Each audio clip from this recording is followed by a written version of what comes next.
What's up, guys? In this video I'm going to be telling you guys about my 2021 Georgia State Chess Championship. 5 rounds happened last weekend, just a couple days ago. And first round I am playing a fellow Aaron. So this guy, his name is Aaron DeCord. I think his USCF's like 2100. FIDE, I don't know. These kids always have like no FIDE, which is really sad. But c4, f5, knight f6, bishop g2, and here I have a choice to either go to mainland stonewall or go bishop b4 check and go into this like Nimzo stonewall hybrid kind of setup. Now if he goes knight c3, I'm really happy. I love this variation. I think black does really well here. But if he goes bishop g2, these lines are a little bit less fun. I mean, probably the best thing is bishop e7 and just transpose into a Dutch. But I didn't want to do any gambling here. I just wanted to play normal chess. So I go d5, c6, and then he goes knight h3. So knight h3 has a very special place in my heart because the last couple of times I played against knight h3, I've been absolutely destroyed. And it's always against low rateds. It's always the most heartbreaking, worst time ever for me to lose. So this game, I wasn't scared. I had the exact opposite effect. I was like, I need to posterize knight h3. I need to let people know, or let myself know, that I'm not scared of knight h3. I'm going to do it this game. So the idea behind knight h3 is now when he goes bishop f4, if we do take, he goes knight takes, and he traded off these dark square bishops and made no concession. Now I'll show you another kind of popular line that you'll see if you play the stonewall. Knight f3, bishop d6, castle, castle here. And here they trade off the dark square bishop, but at least here you get these double pawns and their king is kind of weak. So that's kind of the concession they make in trading off their dark square bishop. But if we go back to the game and I give it to him for free, he makes no concession. If anything, his knight's in a better square. This is almost good for him. So like, why would I go into this? So I started this variation. I've lost more than the amount of games I should be losing in this variation in a terrible fashion. And I go bishop e7. And this is how you get better at chess. You do something wrong, you learn why it's wrong, and then you learn what the right thing to do, and then next time you do it. So I go bishop e7 here, and he goes f3. So f3 I've never seen. I mean, I guess I've never played bishop e7 OTV before.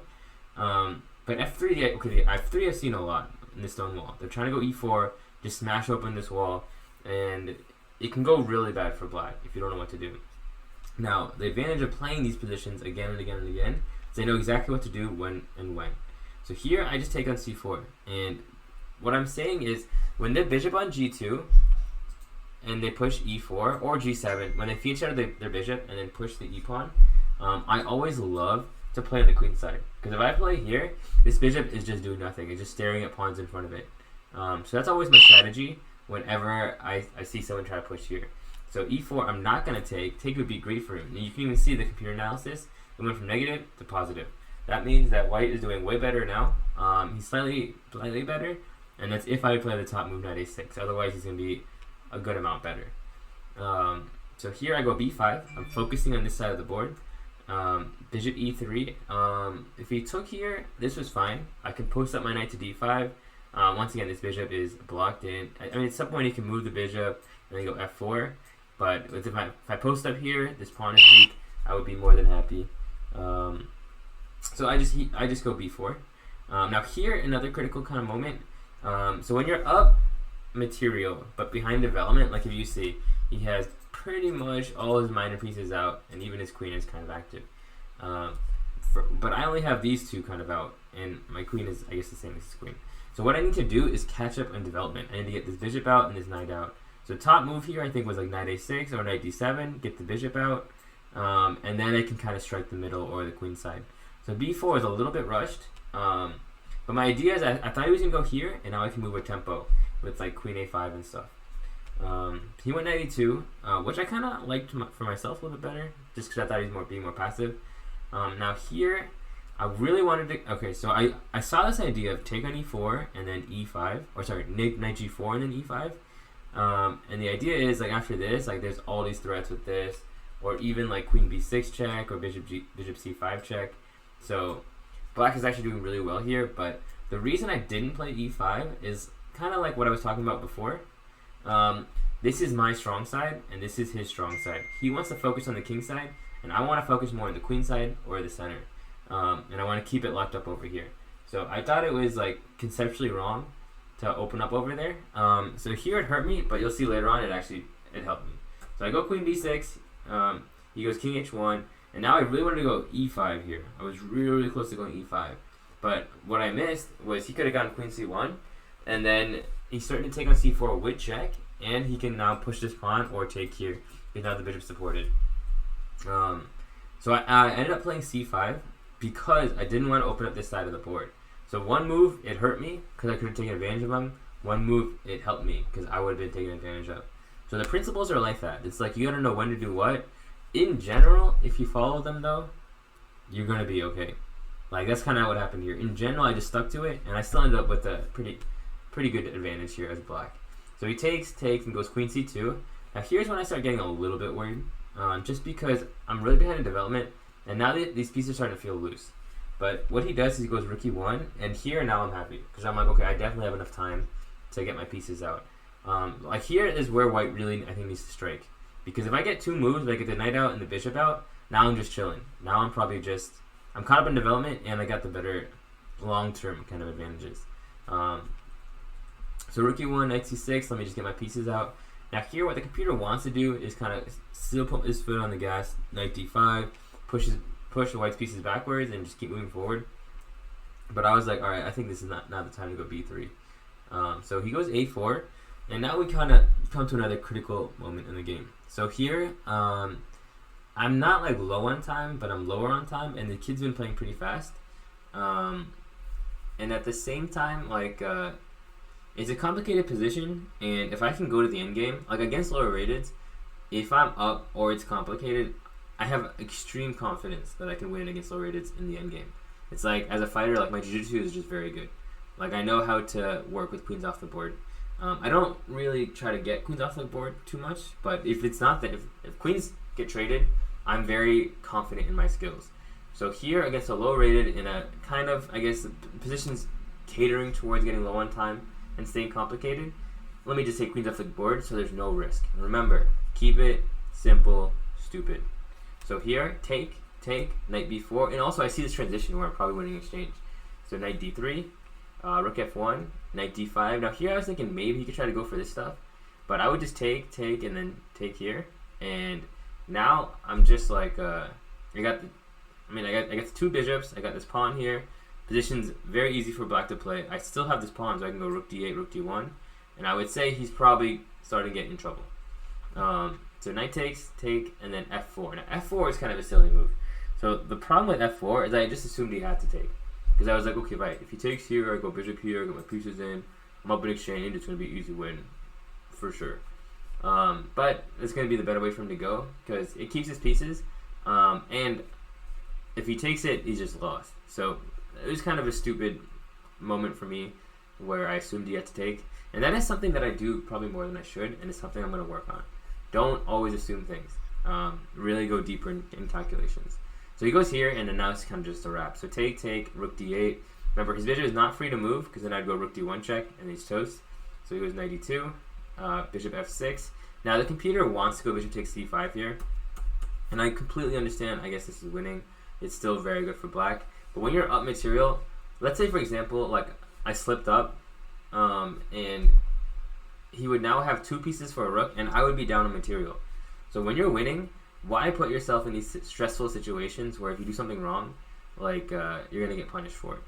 So much better and much, I think, more practical. It's just bishop f6. It's the same idea. I have one less pawn, but he's still getting destroyed on this side of the board. So bishop g1, bishop f5, c6, take here, boom, and then.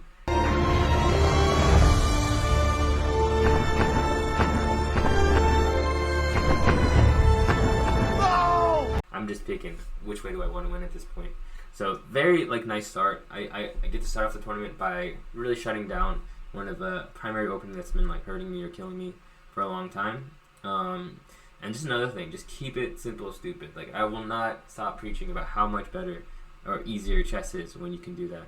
Otherwise, man, it gets tough, and don't put yourself in these bad positions. That's what I see a lot of low rated or my students do when they're at that low level. They just make risky decisions, and then they're going to pay for it. When you're winning, when life's good, you coast. You just keep it easy. You make sure you don't do anything stupid, and you avoid really putting yourself at risk.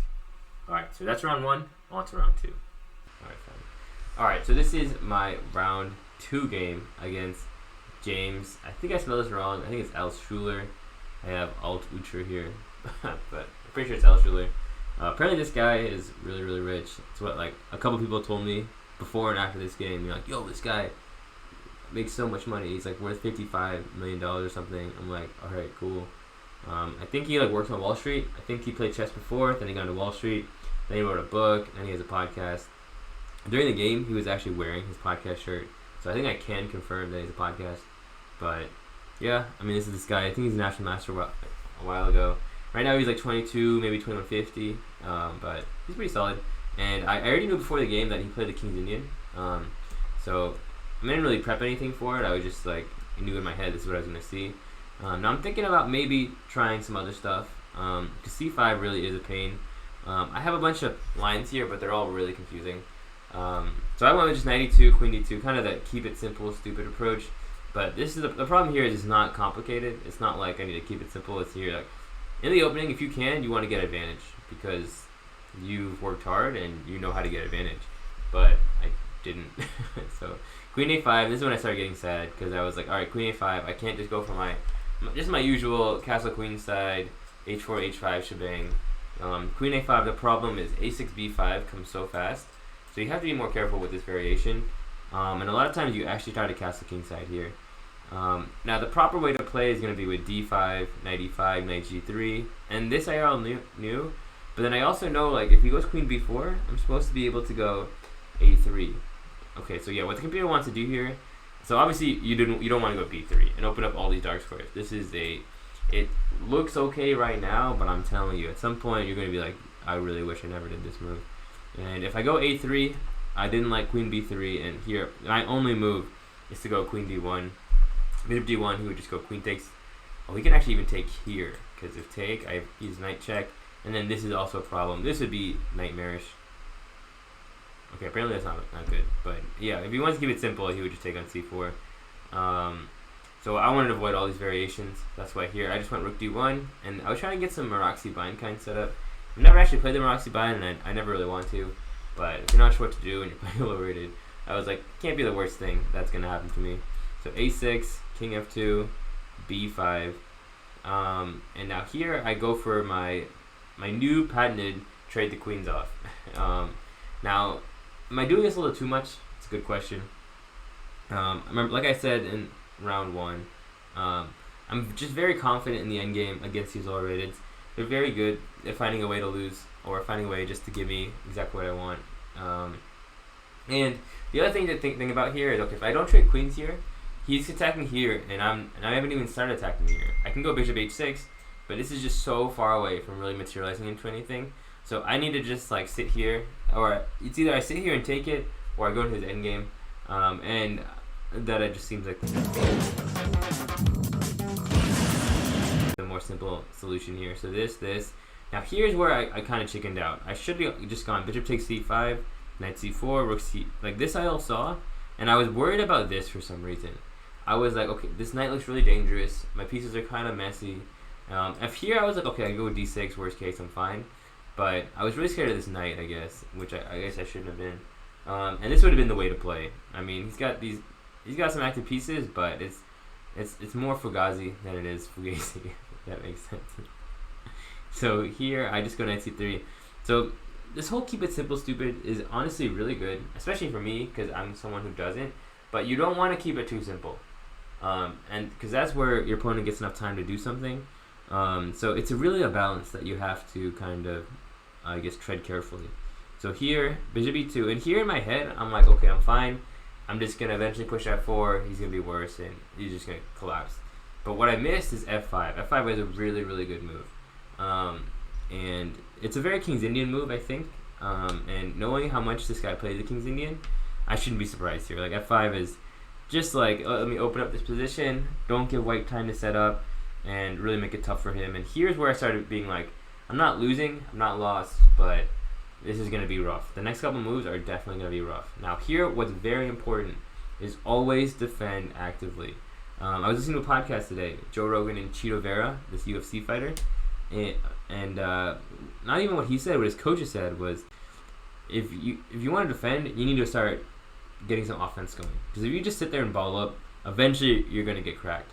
Like, you can do a little bit, but at some point you got to start throwing back. You got to start offering something back, and that's why here I started playing very active. So I went bishop c5, take, knight takes e4, bishop h6, and now bishop takes e7. And actually here, according to the engine, I'm actually better here, because now this pawn is rolling.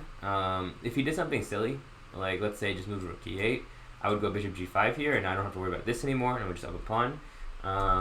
So here he goes knight g4 check, and I missed this variation king e1, which looks so opposite of what you should do.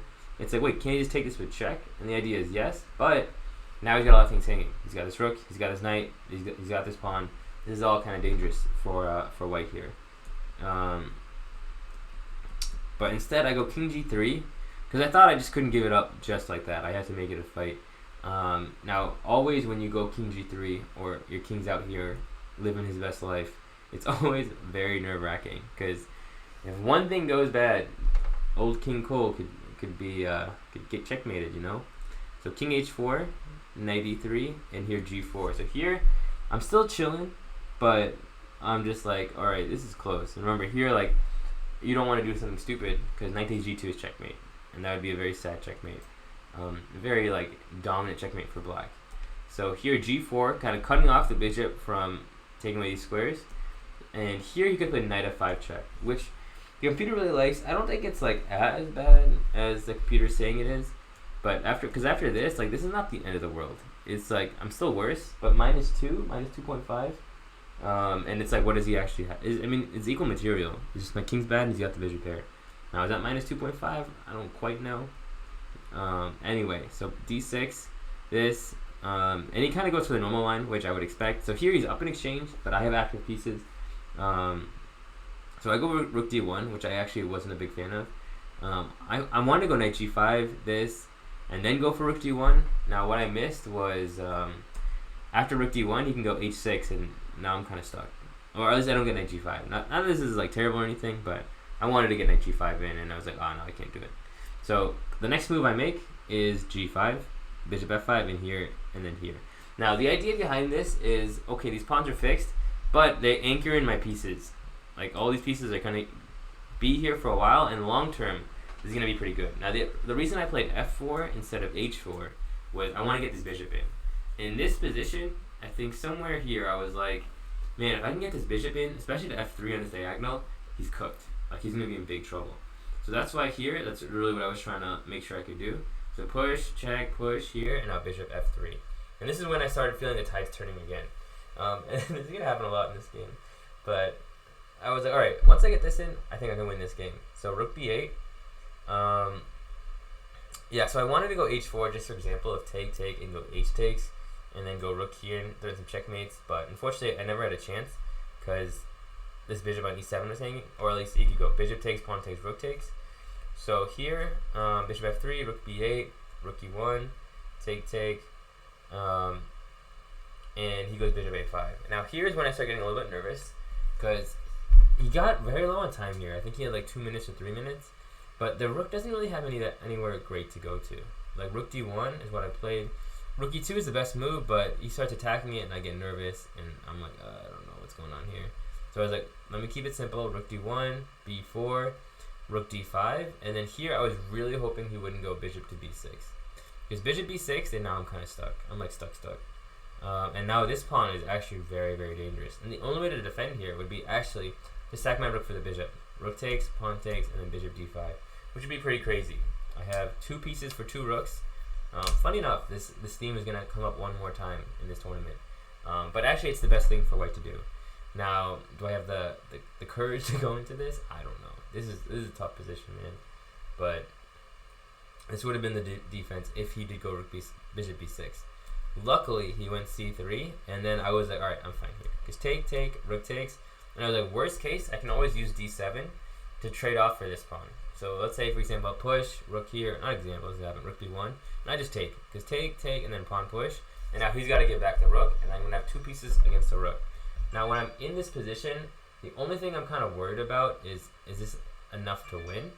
And even if it's not, I know I can press him, and it's going to be tough for him with his king weak, the dark square is weak, and I got the 2 bishops kind of covering a lot of the board, and I guess these pawns are about to run. So here, I mean, I wasn't super confident, but I was like, alright, this is going to be better than any other version I get, and especially when bishop b6, I still hung over my head a little bit. I was like, alright, this is going to be way simpler. So bishop d5, rook c2 check, king here, and I think I messed up the move or the notation a little bit. It was hard to read, but basically this is what happened. So push, this, and he attacks his pawn, and I go h5. Once I get this, it's game over. Because he can't take, because then the bishop goes, and if he gives me this, he's going to get checkmated. 3 pieces around your king, or sorry, 4 pieces with my king and a pawn. It's basically 5-on-0 here, or 5-on-1 with the rook, I guess. So this would be a pretty easy checkmate here, but even on top of that, check, king here, rook moves, pawn push check, bishop f8.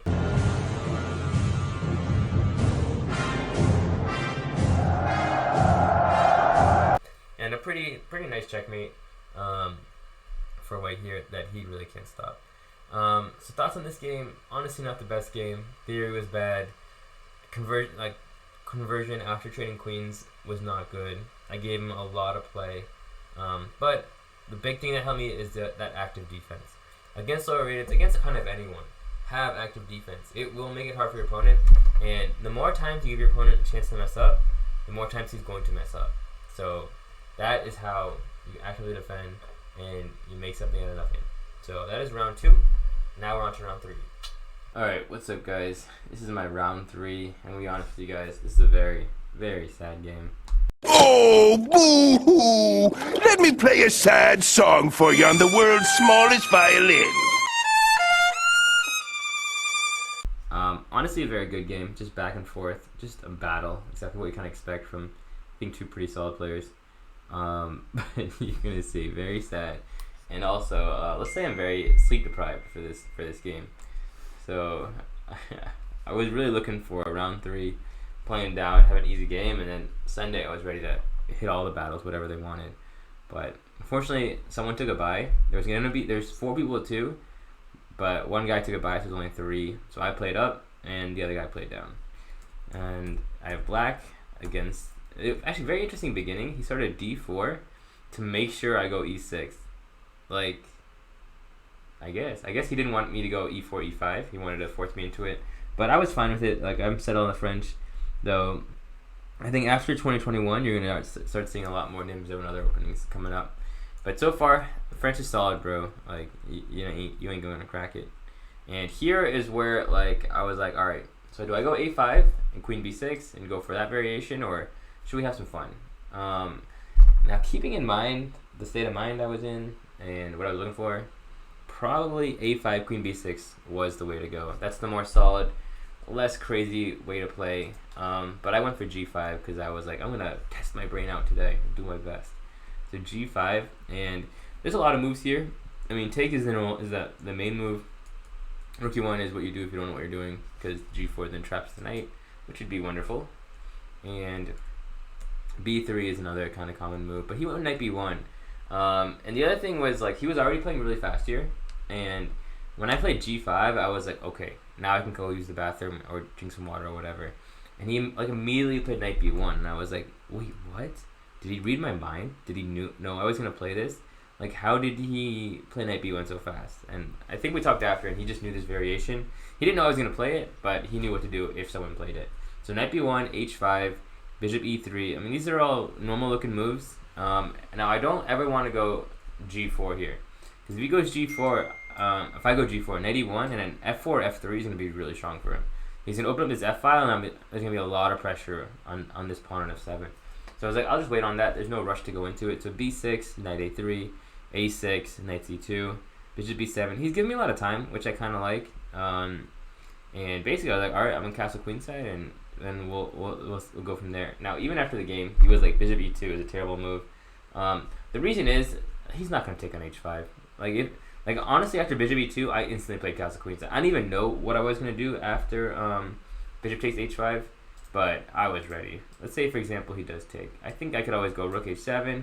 Yeah, f5 was what I think I wanted, because if he en passant this, and now he'd get hit here, just checkmate on h2, he's in trouble here. So I had a couple options, but I was not worried about him taking on f5 or h5 at all. So he goes with f4. Now here I have to choose between g4 or take. Now g4 is possible, obviously, but it kind of locks this up. Now I can never really open up these pawns. G4 is basically saying let's fight over here instead of over here. And I was like, I mean, I'm attacking on the king side. I definitely want it more opened up. So take, and then here I go h4 because I didn't want to give this pawn. Now I don't know if it's the right thing to do, but I was like, okay, if I give this pawn at some point, he can start pushing this, and then I have to prove something. So let me just keep the pawn and not have to worry about it. So I just went h4, simple move. Bishop g4, rook g8, h3, and then just king b8. And now it's like, all right, I got my pieces where I want to go. Now it's like, let me improve my position, and then eventually I can advance and go into whatever I need after that. Also, after a couple moves, it'll be more clear what I need to do. So just king b8, nice simple waiting move, and he went b4, which really kind of surprised me, because I was like, there's no way this can work.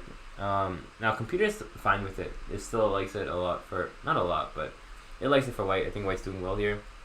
And I'm like, okay, I guess. Now my plan, I thought he was going to go pawn takes. I didn't even see knight takes. But after pawn takes, my plan was b5, which is actually really bad. Because in my head, I was like, all right, I go boom, boom, and then this knight's really strong, and you can't really move it. But apparently, that's not the best. Because his knight can do the same thing. And now here, I probably just take on b4, which would just be the simple move. I mean, I don't know if I would have eventually came to it, but these are the plans in my head. So instead, he played knight takes b4. I want bishop takes, take, and knight takes d4.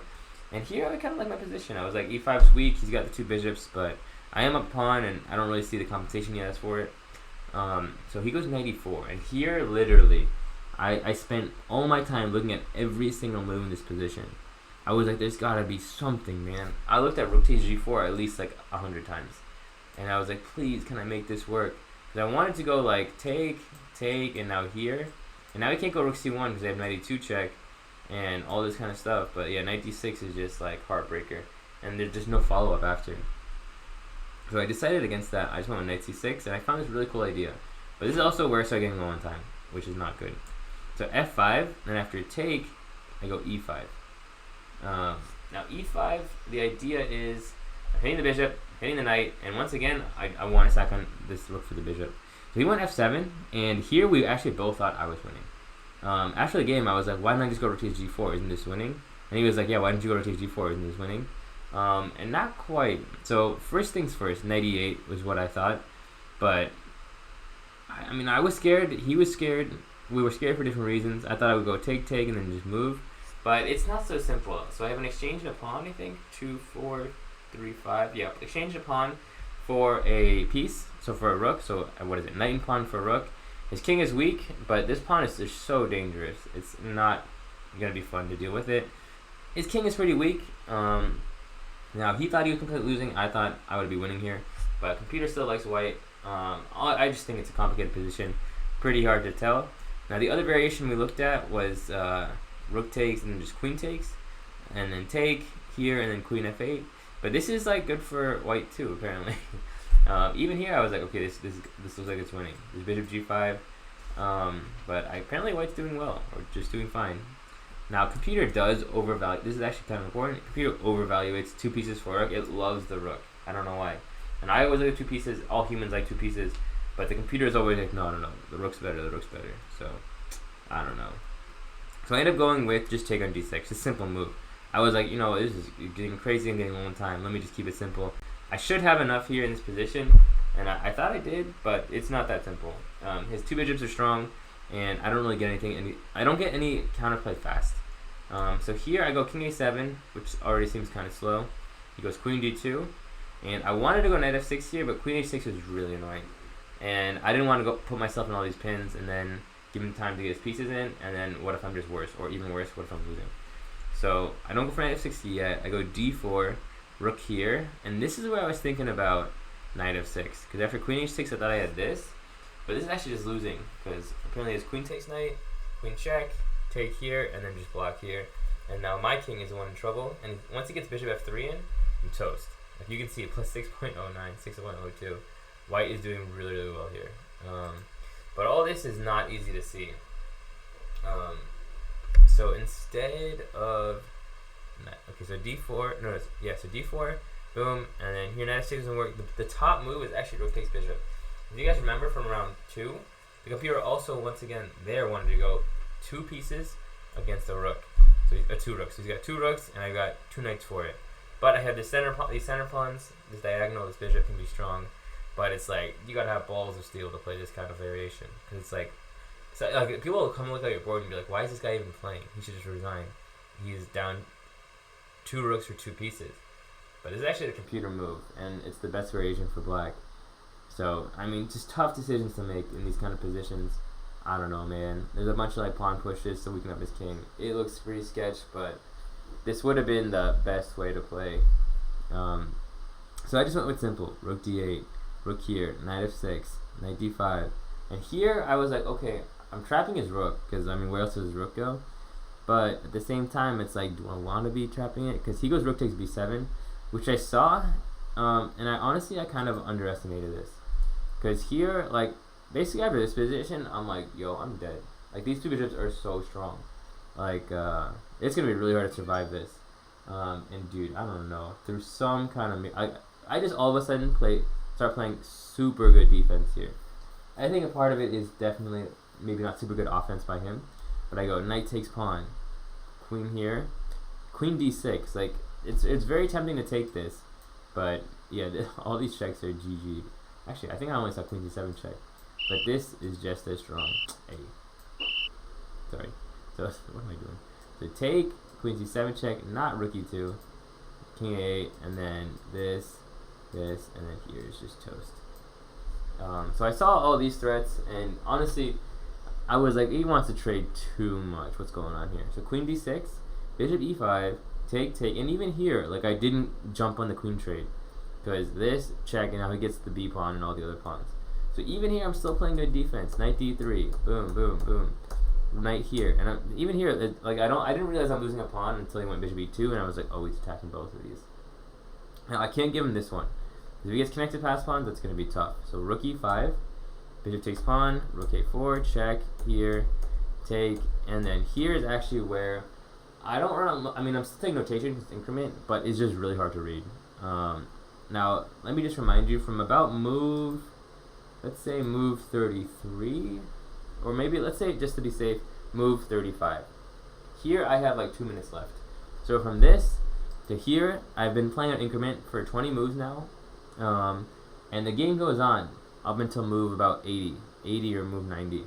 So I survived tooth and nail for another 30 moves on basically 2 hours of sleep. It was a tough game. This is why I said this man really stole my soul. Because losing this also hurts, because now every game's a must-win. If I don't win, I'm not going to even place at the state championship, let alone win it, let alone try to tie for first. So, this is a crazy game, just crazy game. Probably not in the right state of mind to go for it. I did have a lot of drawing chances. Even at the end, there was this stalemate trick that I kind of missed, that I wish I could show you guys. But, I mean, these are the games that really, like, I guess, make or break you. This is where, like, you win this, you're grandmaster one day. If you lose this, or you keep losing this, you got a ceiling for sure. So, I mean, very fun game, very interesting game. Honestly, this game was very similar to the Dustin Poirier fight. If you guys watched that fight, I will tell you, like, once I went f5, like, let's go here, I was like over the roof. Once I got this position, I was like, oh man, I'm gonna win this game. Man, I beat this guy in like no hours of sleep. Like, this is the top seed of the tournament. Like, I can do anything. Like, I'm invincible. Like, I don't know. Just, like, overconfident for sure. And Dustin did that against Charles Oliveira when he fought for the belt the same day. He knocked him down in the first round, and he was saying between rounds, between the first and second round, he was like, I got this in the bag. Like, I knocked him down. It's only a matter of time. I'm going to win. It's over. Life is great. It feels great. Everything is great. And then they don't go away. Like, good players, good fighters, they don't go away. They find ways to get back in the fight. And that's exactly what happened to Dustin.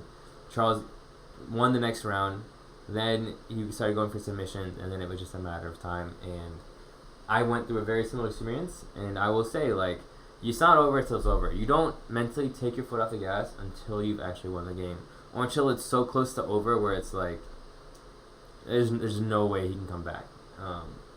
Even then, it's dangerous. But yeah, man, like, sports are tough, competition's tough.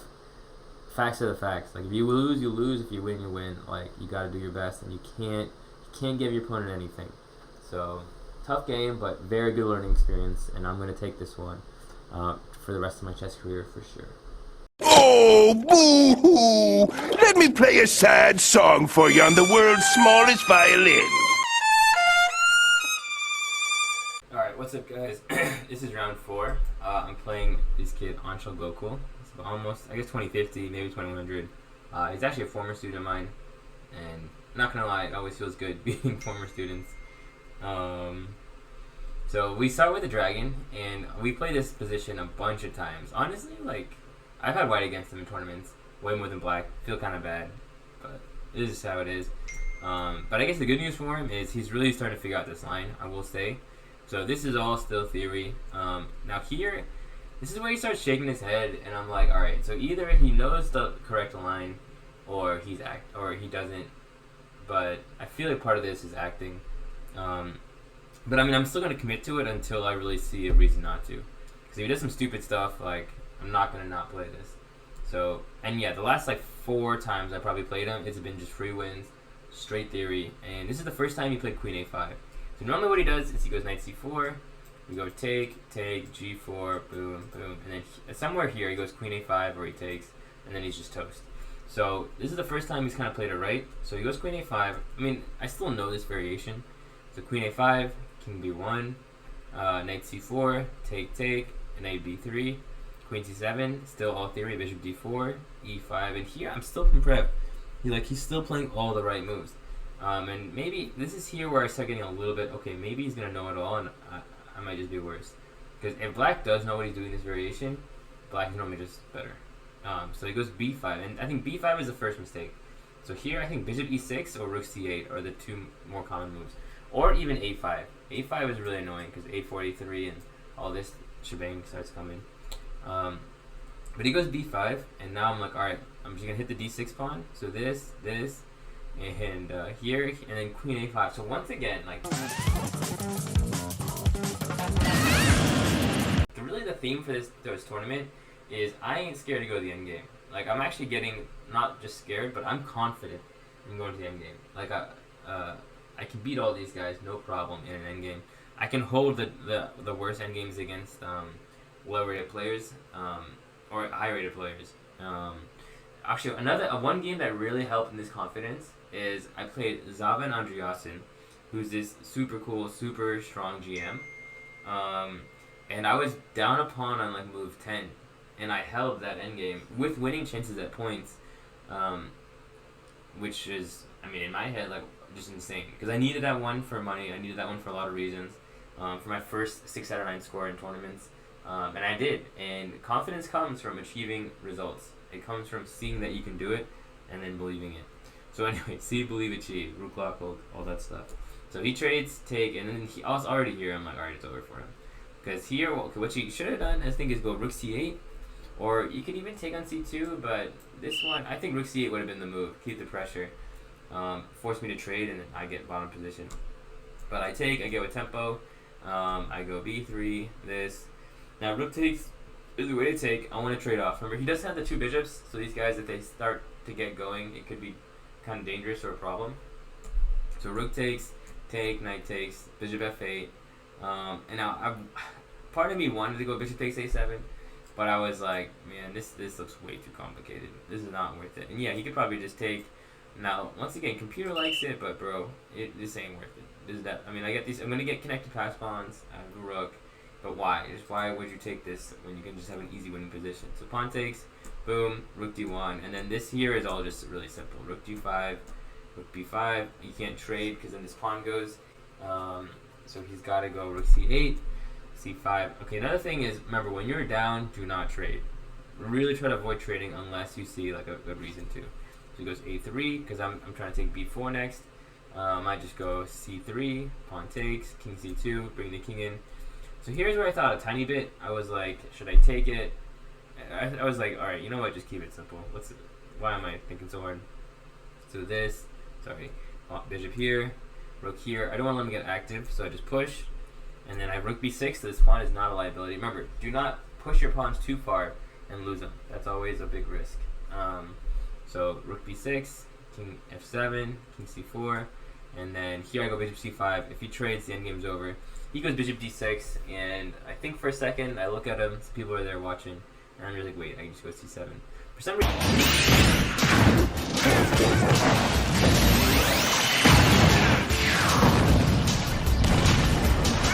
reason in my head I was like, at the beginning I was like, oh, he can go rook takes bishop here, and then I'm in trouble. But then I realized, like, no, he's got to take the pawn first, and after this, it's just game over. So, I mean, just another good endgame conversion game. I gotta fix the variation. I'm seeing that this tournament, there are definitely some holes in my openings that I need to go over and fix, and that's what the next week's gonna be for, pretty much. I'm on vacation, I'm chilling, I'll be streaming and playing a lot, but I will be fixing these little holes in my opening, that so that I don't have to worry about this, because the second half is really funny. Like, the second half of each game is good, but the first half is not the best. And I think in Charlotte it was the opposite, where it's like the first half of the game was really good, and the second half was like needed some work. So I mean, you never know what's gonna happen. You gotta roll with the punches, and you just gotta keep learning and get better. So that was round 4, and last we have round 5. All right, so this is my last game against Sheehan, who's this kid who's about almost 2300. He's honestly very, very strong, very good kid. I think one day he could definitely make GM. Gets a little excited for sure. But he was very excited to play me. He's been trying to play me for a long time, and trying to draw me more than just play me. I think we played some practice matches, and he did a really good job. Like, he got really good positions, and I was probably worse. It was pretty early in the morning. Not using his excuse, but it was pretty early in the morning. So anyway, he goes for this move order. He actually plays all openings. He plays e4, plays d4, plays knight of 3. He likes a lot too, and even c4 sometimes. So I was like, I'm gonna just play whatever he gives me. It's kind of been my MO this whole time. So e6, d5, and he goes for a stonewall. Interesting move order, because now I kind of already went d5. So after knight c3, he's kind of got a better stonewall. But at this point, like, I can kind of play anything against a stonewall. And here we have our second bishop f4. So here I'm like, I'm not gonna go bishop d6 and give him the bishop for nothing. So I go bishop e7, castle, and we just get a normal position here, knight e4. Now here, why knight e4 so early? With my bishop on e7, remember, I'm trying to go g5. I want to go bishop f6, and I want to go knight d7 and control the e5 square. Now b6 is also another idea. Generally, I go b6 when it's going slow over here, and when he goes b3, that's when I try to bishop swing. So those are kind of my reads for the stonewall. So anyway, we go knight e4, knight d7, because I want to control the e5 square before I go g5. He goes knight e5, and now I go with g5. Here I'm pretty happy in this position. So take, bishop takes, bishop e5, bishop f6. I just can't let that bishop stay there forever. So he goes take. I was thinking maybe he can go f3, and I can go something maybe like this, because a lot of times I do want to go knight d6, but here I can't do. Oh, actually, you know what? I can go take, because now if he takes, I take with check. So there we go. Let me turn this engine on real quick. I wonder if the computer's been a little bit weird for the last 4 rounds of videos. And cool thing, if you want to get down here, you go to this and you do this. So let's finish these videos before my computer has a brain aneurysm. So he takes. I'm gonna go queen takes. The reason I go queen takes is I just want more pieces out here faster. He goes e3. I go rook e8. And now if he ever goes queen b3, I mean, there's knight d2 as well, but I can just go bishop c8, because I just need to hold the fort over here and then get an attack going over here. So that's my idea in this position. He goes f4. I go knight d6, because now here what I don't want to do is let him go. Let's say I make just a random move. Go bishop takes knight, and then I have, let's say even d takes. But I'm going to have bad bishop versus good knight, and I've been on the wrong side of this way too many times. This is torture. I don't want it. So I go knight d6, force him to go c5 pretty much, and now knight f7. And now this side is locked up. Now I'm like, I got time to work over here. I'm going to just get all my pieces over here, open them up, and I'll find a way to break through. So queen d2, h5. And I mean, you know exactly what's about to happen. Rook h8. And the other thing here, the one thing that I think I did pretty well this game, is I didn't rush the attack. And maybe I could have, because I mean, it's an attack. But I was like, all right, he's got so many moves over here before I really have to worry. Let me just focus on pushing these and getting all my pieces in, because I ain't got to worry about this for a while. So I'm gonna go rook h8, h4. Really try to prep it before I kind of explode. So bishop takes, knight takes, and then take, and then here I go rook h6, which I thought was another pretty good move. So rook h6, the key is you can't go h4 because I would just take, and if queen takes, I have knight f3 check and I pick up the queen. So that's GG for him. And now I also threaten rook g6 as well as doubling up the rooks and attacking this h file. So this is also pretty great for black. So take, rook h6, knight b5, and then here just king h7. This is kind of the beginning of the end. He goes knight takes pawn. And I was like, oh boy, knight takes pawn, come here, man. You want this? You won't get it. So rook g8. Now he can't even take the bishop, which is still the best move because I have knight h3 check and I pick up the queen. The queen c7 check, which wasn't a good idea. I think he was trying to do some finessing, but it didn't really work because rook g7, and now the rook also holds all the b7 squares, so it kind of helped me out more than hurt me. Queen e5. Obviously, I'm not trading queens here. Queen g6. Rook a2, and this is kind of this is not the beginning of the end. This is the end of the end, pretty much. So I go bishop takes pawn, and the key is he can't take this because this is just checkmate. Apparently, I can go either way. So he's got to do something else, and what really hurts is now my bishop gets in the attack, and I get bishop c4, and now I have 1, 2, 3, 4, 5, 6, 7, 8 M's in my bank account. Just there's 5 pieces in the attack.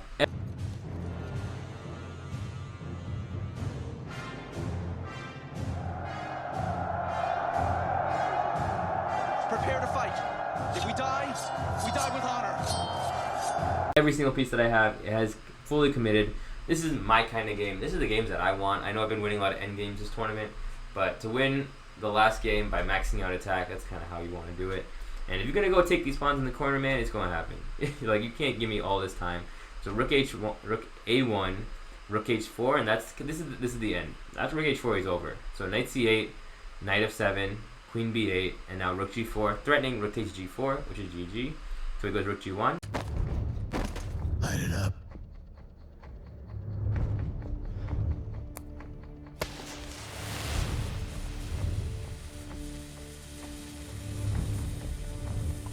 I go bishop f1.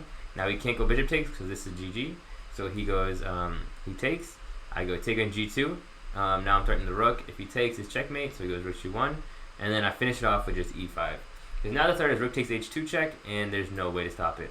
So the knight guards e5, so he can't go queen takes. And now whatever he does, this would be how it ends. I could just go rook takes pawn check, king takes, and then queen here check, queen here check, queen here check check, or queen here checkmate. There's so many ways for black to kind of finish off the game.